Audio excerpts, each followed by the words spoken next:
Bonjour à tous et bienvenue à ce nouveau Good Morning Market. Nous sommes le lundi 9 septembre 2019.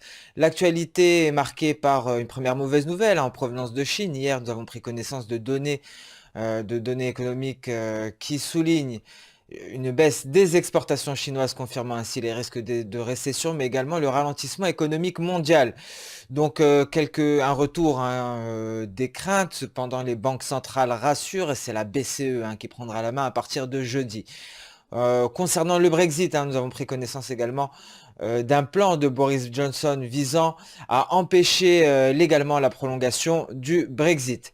Nous allons passer sans plus tarder au calendrier économique du jour. Nous prendrons connaissance dès ce matin à 10h30 de la production manufacturière au Royaume-Uni, de la production industrielle et de la balance commerciale. Alors ces chiffres seront suivis avec grande attention par les investisseurs dans ce contexte de Brexit.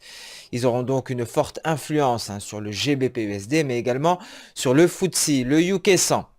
Nous allons passer sans plus tarder à la plateforme Xstation 5, donc devant vous, une représentation graphique en données journalières du dollar index. Je vous rappelle que le dollar index représente le biais vert face à un panier de 6 devises majeures. Alors l'euro-dollar le dollar américain reste relativement stable, toujours entre sa Tenkan et sa Kijun et se maintient au-dessus de son support. Donc nous avons ici une évolution pour le moment en range et les deux limites de ce range sont déterminées par la Tenkan d'un côté et par la Kijun, un palier même de Kijun en support. L'euro-dollar se situe au-dessus de son support des indices 20, légèrement haussier, mais également au-dessus de sa Tenkan. Alors, donc bien entendu, il est borné par ces indices 20 et la résistance actuelle représente ce fameux niveau des indices 70, dernier rempart avant son palier de Kijun qui représente le niveau des indices 87. Le GBP-USD en données journalières est en repli et pourrait aller chercher ici ce niveau de Kijun. Un niveau de Kijun plus facilement identifiable ici en données H4. Alors effectivement en 4 heures nous avons eu un franchissement de la Tenkan. Un franchissement de Tenkan nous indique et est une alerte, une première alerte qui nous indique attention, les cours pourraient aller chercher le prochain équilibre de moyen terme, c'est-à-dire la Kijun, qui plus est une Kijun ici en palier. Alors donc cela représenterait un GBP-USD vers les 1,21 560 environ, et ce qui viendrait de pair avec un éventuel test de SSB, une SSB ici qui représente le niveau des 1,21 33. Concernant les dollars des antipodes, toujours en hausse, la UDUSD vient de franchir ici une importante résistance, une résistance qui est matérialisée par les 0,68 540 et pourra aller chercher sa prochaine résistance majeure, une résistance au vu d'Ishimoku qui correspond à un palier de Kijun journalière mais également à une SSB, et ce sont bien les 0,68 80 que la UDUSD pourrait aller chercher. Le NZD-USD, quant à lui, bute contre sa Kijun pour le moment et donc est confronté directement à cette résistance qui empêche toute progression haussière en données 4 heures. Nous avions déjà eu une sortie du nuage et un NZD-USD qui est supporté par sa Tenkan qui a accompagné sa hausse et qui vient se placer actuellement en palier en tant que support. Nous allons passer à présent sur le marché action et nous allons donc débuter par le DAX. Le DAX qui en données journalières est en train de tenter une sortie de nuages par le haut, et bien entendu un DAX qui s'approche ici d'une résistance majeure. Nous avions souligné en données H4 cette épaule tête épaule inversée avec un premier objectif sur ce seuil psychologique des 12 200 points. Donc un seuil psychologique qui a été franchi aujourd'hui. La prochaine cible pour l'indice allemand correspond à l'objectif théorique de la figure chartiste et donc les 12 320 points.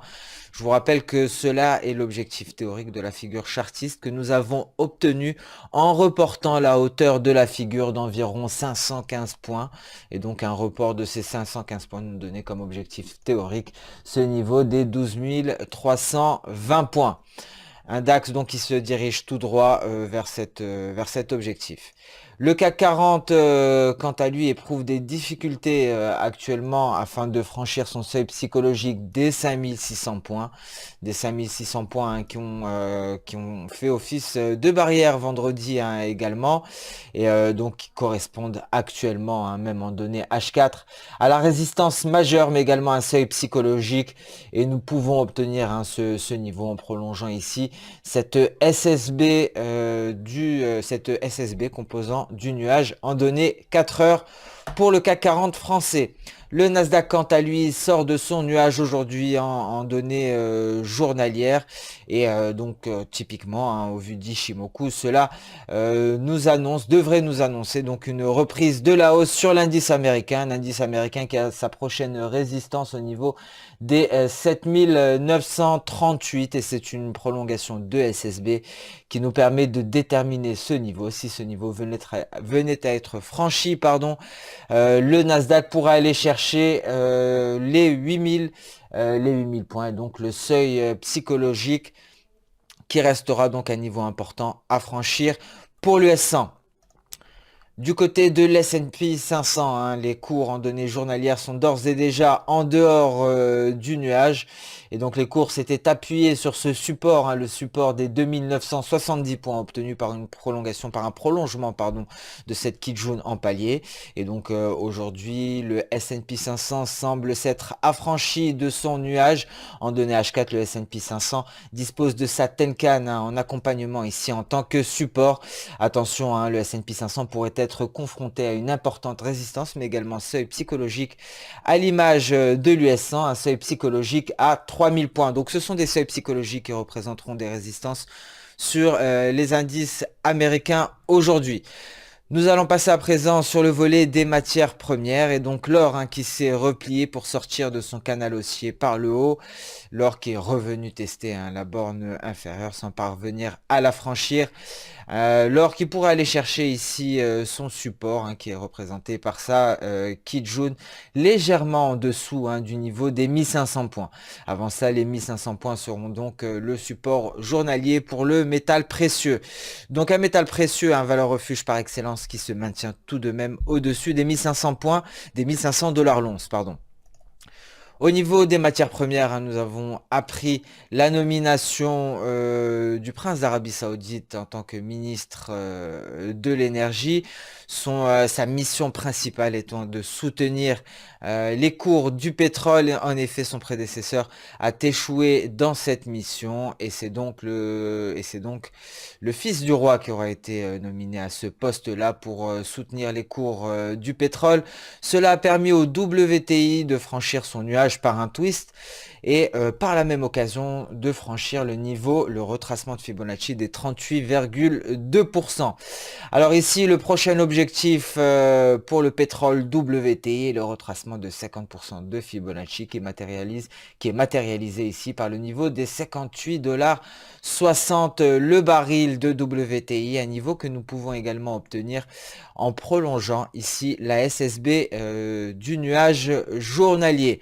Alors attention ici, hein, l'Arabie Saoudite montre clairement son intention de soutenir les cours du pétrole et des mesures devraient être prises de ce côté-là afin de parvenir à franchir, à atteindre hein, tout du moins les prochaines résistances sur le WTI. Alors concernant le Brent, hein, de la même manière, cette annonce a permis ici au Brent de la mer du Nord de s'affranchir du niveau des 61,80 $ le baril de Brent, un niveau hein, qui est resté résistance pendant fort longtemps et qui correspondait ici à un prolongement de la Kijun en palier.